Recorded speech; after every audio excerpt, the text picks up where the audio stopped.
Hello student, एक बार फिर से आपका स्वागत है आपके अपने YouTube channel smart study classes पर। हाँ, तो हमारी इंटरमीडिएट की इंग्लिश की क्लास चल रही थी और जिसमें चला था आपका इंग्लिश न्यू सेशन सन 2022। तो देखो, इसमें हम डिस्कस कर रहे थे ग्रामर सिलेबस। तो देखिए, ग्रामर सिलेबस समझना बहुत ही ज़रूरी है।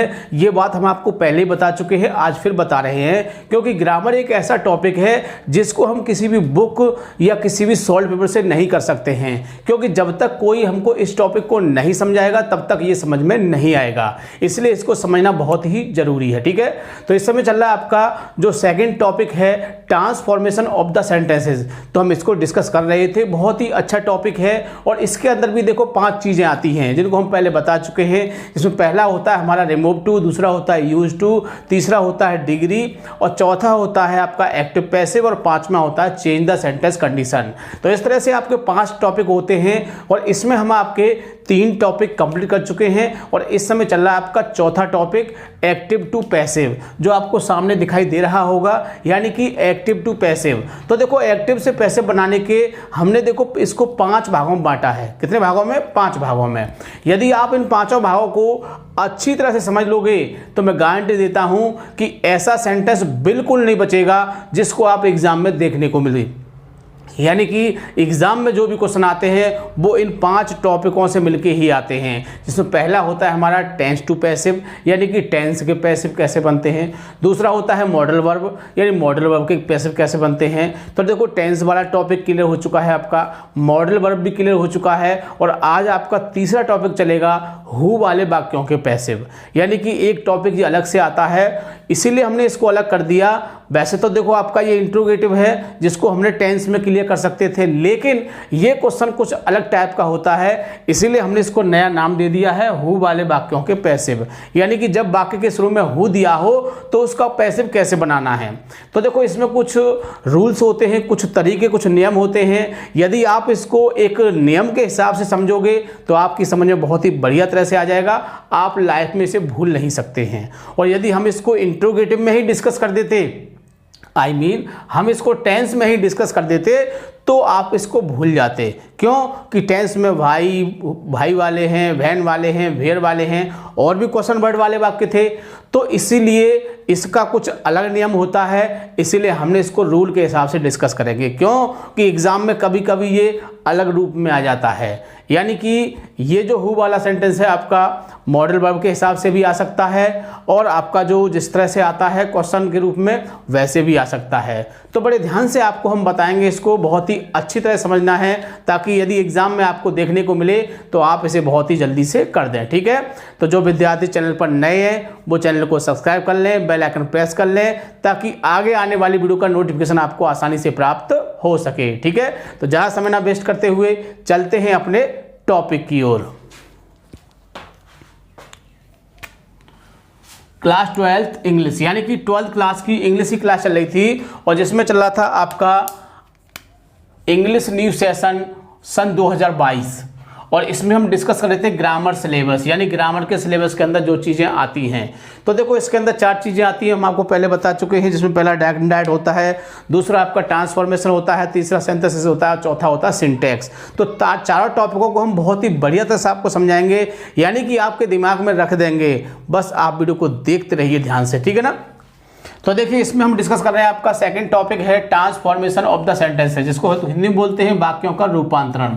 तो देखो, इसमें आपका चौथा टॉपिक डिस्कस कर रहे हैं एक्टिव टू पैसिव। तो देखो, मैंने आपको अभी बताया था इसमें कि हमने इस एक्टिव पैसिव को 5 भागों में बांटा है। फर्स्ट पर है आपका टेंस टू पैसिव, इसको हमने कंप्लीट करा दिया है। सेकंड पर है आपका मॉडल वर्ब टू पैसिव, तो इसको भी हमने कंप्लीट करा दिया है। और अब हम आज डिस्कस करेंगे आपका जो तीसरा टॉपिक है हु वाले वाक्यों के पैसिव, तो इसको हम डिस्कस करेंगे। ठीक है, तो बड़े ध्यान से इसको देखना है आपको। इसके बाद आपका अगला है आपका इंपेरेटिव टू पैसिव और फिर some important rule active to passive. A का मतलब एक्टिव और पी का मतलब पैसिव। ठीक है, तो इसके बाद आपका एक्टिव पैसिव भी समाप्त हो जाएगा। तो आज हम डिस्कस करेंगे, आपका तीसरा टॉपिक है, कौन सा है?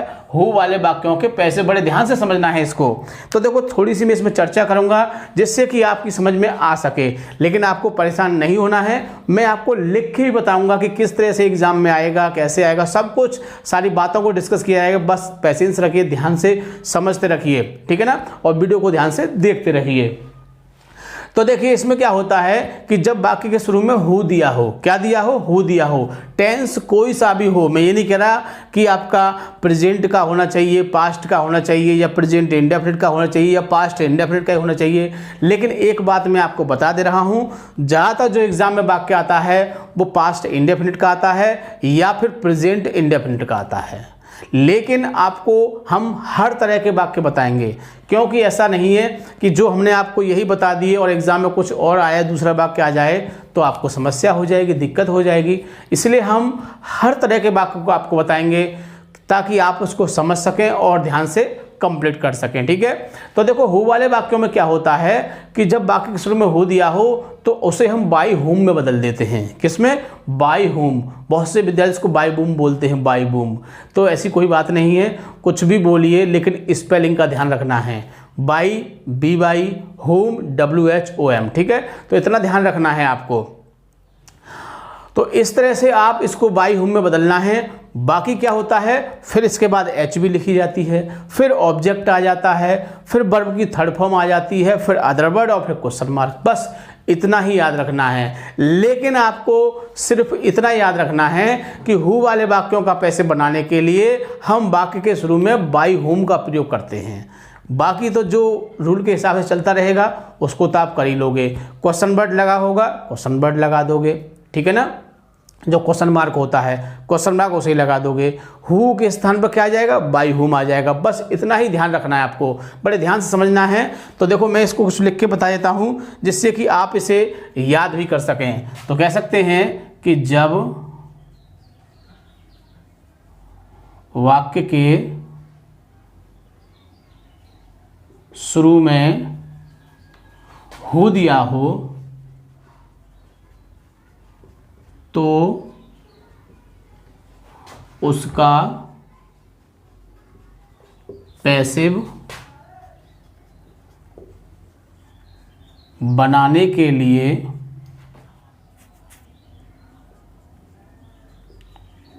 वाक्य के शुरू में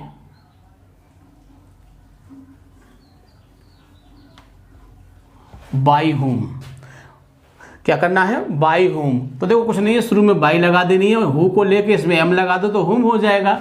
अरे हु में हम एम बढ़ा दें इसमें तो हुम हो जाएगा, नहीं हो जाएगा। तो वाक्य शुरू में बाय हुम का प्रयोग करते हैं तथा इसके बाद एच बी, उसके बाद ऑब्जेक्ट, फिर वर्ब की थर्ड फॉर्म। और ये तो आपको पता ही है कि पैसिव में हमेशा वर्ब की थर्ड फॉर्म आती है, ये तो आपको पक्की जानकारी है। और फिर अदर वर्ड लगाते हैं तथा अंत में क्वेश्चन मार्क लगाते हैं। तो देखो क्वेश्चन मार्क इसमें पहले से ही लगा होगा तो इस तरह से वही आ जाएगा, सिंपल सी बात है। और इसका आपको रूल याद रखना है। तो देखो रूल याद क्यों रखना है, क्योंकि एक दिक्कत आती है और अक्सर कर मैंने देखा है कि स्टूडेंट उसी कमजोरी को दिखाते हैं, उसी गलती को करते हैं। तो आज जब मैं आपको इस बात को बता दूंगा तो लाइफ में आप उस गलती को नहीं करोगे। क्योंकि मैंने बहुत सारे बच्चों का टेस्ट लिया है, जब हम ऑफलाइन पढ़ाते हैं तो उसमें बच्चों को बहुत अच्छे समझाते हैं, फिर भी बच्चे उसमें मिस्टेक कर देते हैं। तो वो कौन सी मिस्टेक करते हैं उस बात को मैं यहाँ पर डिस्कस करूँगा और आप भी उस मिस्टेक को फिर कभी नहीं करोगे, ठीक है। तो देखो पहले क्या आता है आपका, बाय हुम, फिर एच बी,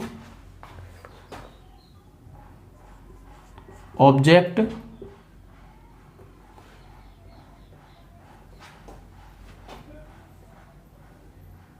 ये मैंने यहां देखो डॉट डॉट किया है, इसका मतलब क्या होता है मैं बाद में बताऊंगा आपको। वर्ब की थर्ड फॉर्म, अदर वर्ड या फिर ऑब्जेक्ट भी आ सकता है, क्वेश्चन मार्क।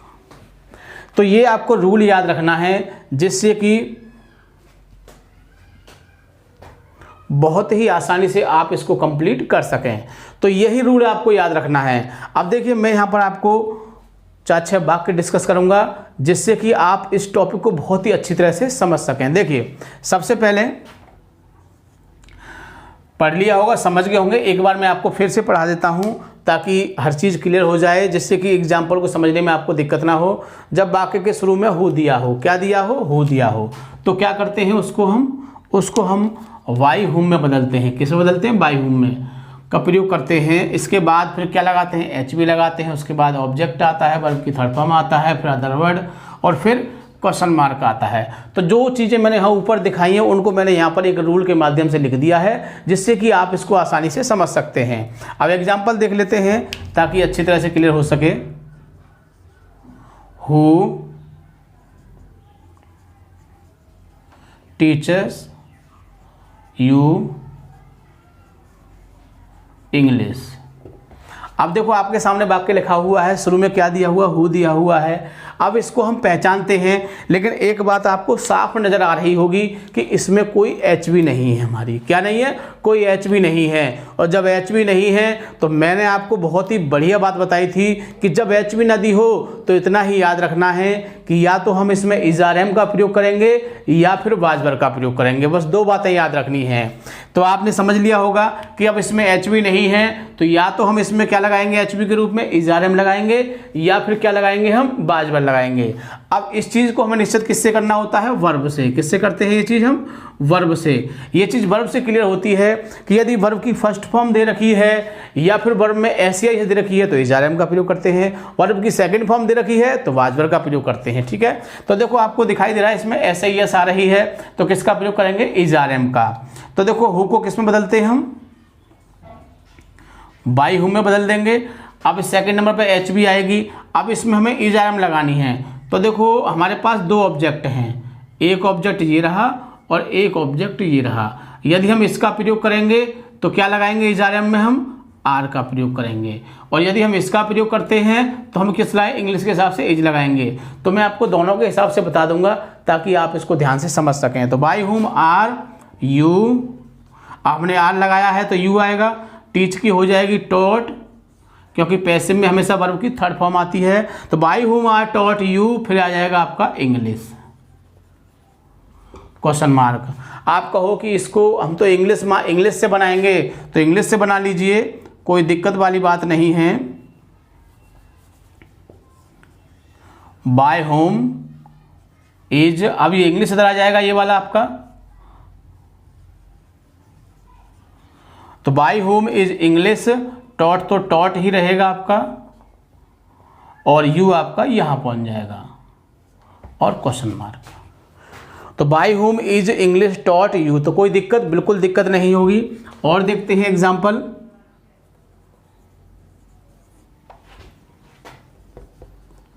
हु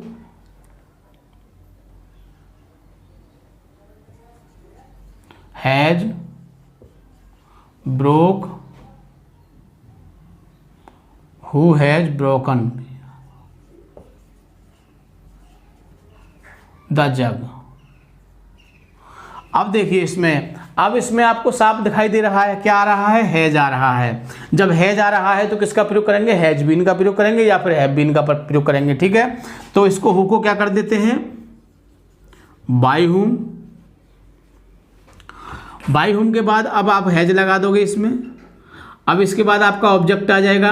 आपको होगा कि सर आपने बताया था इसमें हैज बीन आना चाहिए, लेकिन देखो मैं अब यहाँ पर इस चीज़ को क्लियर कर देता हूँ कि देखो एक एच बी ये आ गई, तो एच बी का जो फर्स्ट वर्ड है वो तो यहाँ आता है और जो लास्ट वर्ड जिसको कह सकते हैं लास्ट वर्ड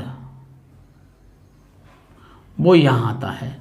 यानी कभी कभी एच बी में क्या होता है, एक से ज़्यादा वर्ड हो जाते हैं। जैसे कि अभी यहाँ पर हमारा हैज बीन आया है आपका, तो ये फर्स्ट वर्ड हो गया, ये सेकंड वर्ड हो गया। ठीक है ना, तो क्या करेंगे? इस फर्स्ट वर्ड है आपका और ये सेकंड वर्ड है, तो फर्स्ट वर्ड का प्रयोग कहाँ करेंगे हम? यहाँ पर, आई मीन इस एच बी के जगह पर। और सेकंड वर्ड का प्रयोग कहाँ करेंगे, ऑब्जेक्ट के बाद जो हमने आपको खाली जगह दिखाई है। तो समझ गए होंगे रूल में इस खाली जगह क्या मतलब था। और विद्यार्थी इसी गलती को करते हैं, वो बाय होम और क्या लगा देते हैं, यहाँ पर हैज बीन लगा देते हैं। तो क्या हो गया, ये हो गया गलत। तो आपको हैज बीन नहीं लगाना है, आपको हैज लगाना है। और फिर इसके बाद क्या आएगा आपका ऑब्जेक्ट, और ऑब्जेक्ट क्या है आपका, द जग। तो by whom has the jug, और फिर लगा दोगे यहाँ पर आप बीन, और फिर आ जाएगी वर्ब की थर्ड फॉर्म ब्रोकन और क्वेश्चन मार्क। बताओ कोई दिक्कत, बिल्कुल दिक्कत नहीं होगी। और अक्सर हमने यही गलती देखी जाती है कि बच्चे इस गलती को कर देते हैं, वो यहाँ पर एच बी को यानी कि जो फर्स्ट वर्ड है उसको भी लिख देते हैं, सेकंड वर्ड इसको भी लिख देते हैं, बट सेकंड वर्ड आपका यहाँ लिखा जाएगा ऑब्जेक्ट के बाद। इस चीज़ को आपको बहुत ही अच्छी तरह से याद रखना है। एक और एग्जाम्पल देख लेते हैं इसका तीसरा।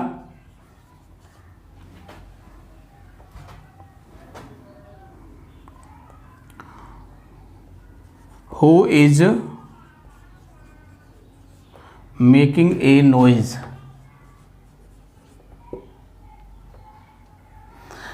Who is making a noise, शोर कौन कर रहा है।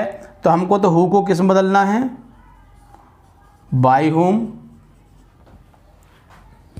बाय होम, अब इज आ जाएगा आपका, अब ए नॉइज आ जाएगा। और इसका इज के साथ हमने बताया था, इज के साथ क्या आता है, बीइंग आता है। तो बीइंग यहाँ आ जाएगा आपका। तो by whom is a noise being, और मेक की क्या होती है, थर्ड फॉर्म मेड होती है, क्वेश्चन मार्क।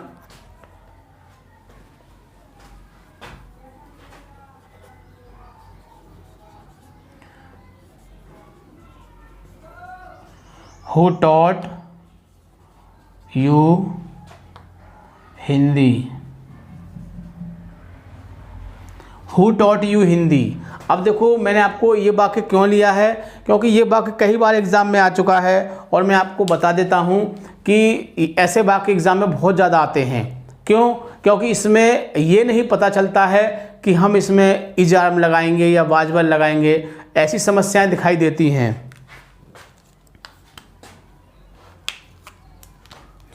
तो देखिए इसमें वही कंडीशन, हु को किस में बदल दोगे आप, बाय हुम में बदल देंगे इसको हम।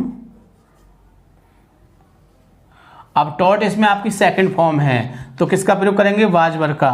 तो मैंने यहाँ पर बाज लगाया है, तो किससे बना रहा हूँ मैं, हिंदी से। और मैं बर लगाता तो किससे बनाता, यू से। तो ये बात समझ गए होंगे आप, क्योंकि ये दोनों ही आपके ऑब्जेक्ट हैं, ये भी ऑब्जेक्ट है। तो बाय होम वाज हिंदी,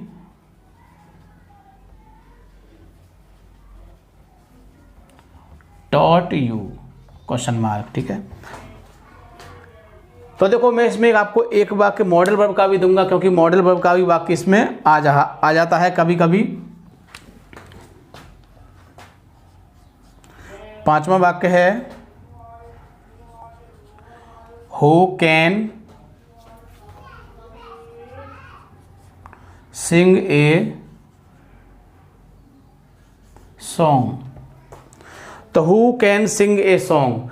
अब देखो इसमें आपका ये मॉडल वर्ब का वाक्य आ गया, किसका आ गया, मॉडल वर्ब का वाक्य आ गया। लेकिन हमें परेशान नहीं होना है। हमें क्या दिखाई दे रहा है, हमें तो यहाँ पर आपका हु दिखाई दे रहा है, तो हम तो हु के हिसाब से बनाएंगे। तो मैं इसको यह बना देता हूँ। तो देखो हु को क्या कर देंगे, वही पुरानी बात, बाय हुम में बदल देंगे इसको हम। अब यहाँ हमारी एच बी की जगह क्या है, मॉडल वर्ब है, तो हम मॉडल वर्ब लिख देंगे यहाँ पर, कैन। और देखो हमने आपको बताया था कि जब मॉडल वर्ब आए तो क्या करते हैं, आपको बहुत अच्छी तरह से पता होगा, पिछली वीडियो में हमने ये डिस्कस किया था, मॉडल वर्ब के बारे में बहुत अच्छे से बताया था आपको, मॉडल वर्ब कौन सी होती हैं, मॉडल वर्ब कैसे बनते हैं, तो सारी चीज़ हमने डिस्कस की थी। तो हम आपको याद दिला देते हैं कि जब मॉडल वर्ब का वाक्य दिया हो तो उसका पैसे बनाने के लिए मॉडल वर्ब के बाद बी का प्रयोग करते हैं, बाकी नियम पुराने जैसे रहते हैं, तो आपको पहले से ही याद होगा। तो देखो कैन हम लगा चुके हैं, अब यहाँ बी लगाना है हमको। लेकिन जब हु वाला वाक्य है तो पहले क्या आएगा, ऑब्जेक्ट आ जाएगा। तो ऑब्जेक्ट है आपका ए सॉन्ग, क्या है, ए सॉन्ग। अब यहाँ आ जाएगा आपका बी, ठीक। तो by whom can a song be, और अब आ जाएगी आपकी थर्ड फॉर्म यानी कि संग और क्वेश्चन मार्क, ठीक। तो मैंने आपको बताया था थर्ड फॉर्म के बारे में आपने उस चीज़ को कंप्लीट कर लिया होगा, यानी कि थर्ड फॉर्म को कैसे कंप्लीट करना है। तो मैंने आपको बताया था कि 80 से 90 वर्ड ऐसे होते हैं जो डिफरेंट वाले होते हैं, जैसे संग वाला आ गया, आपका गो वाला हो गया, बहुत सारे और सेम वाले वर्ड होते हैं। तो वो चीज़ कितने होते हैं, यानी कि 80 से 90 तक वर्ड होते हैं। तो उनको आपको टिक कर करके एक साथ लिखना है। और मैंने आपको बता दिया है कि आप उन्हीं वर्डों को याद कर लीजिए अच्छी तरह से। बाकी जो वर्ड होते हैं उनका जो हम वर्ड फॉर्म बनाते हैं वो ईडी लग के बन जाता है। किससे बनता है, ईडी से। तो यदि आप इस चीज़ को कंप्लीट कर लोगे तो मैं गारंटी देता हूं कि आपको जीवन भर इस फॉर्म के चक्कर से आप बिल्कुल स्वतंत्र हो जाओगे। यानी आपको ये नहीं करना है कि थर्ड लगेगी, कि थर्ड कैसी होती है, कि थर्ड में क्या होता है, क्या जुड़ता है, क्या घटता है। तो ये चीज़ आपके माइंड से बिल्कुल क्लियर हो जाएगी, ठीक है ना। तो आप समझ गए होंगे कि किस तरह से हु वाले वाक्यों को हम पैसे में बदल सकते हैं। और अक्सर हु वाला वाक्य एग्जाम में आ जाता है, इसीलिए मैंने इसको एक टॉपिक बनाया था। क्या बनाया था, टॉपिक। तो टॉपिक बनाने का मतलब क्या था कि आपके ध्यान में रहे, आपकी समझ में रहे।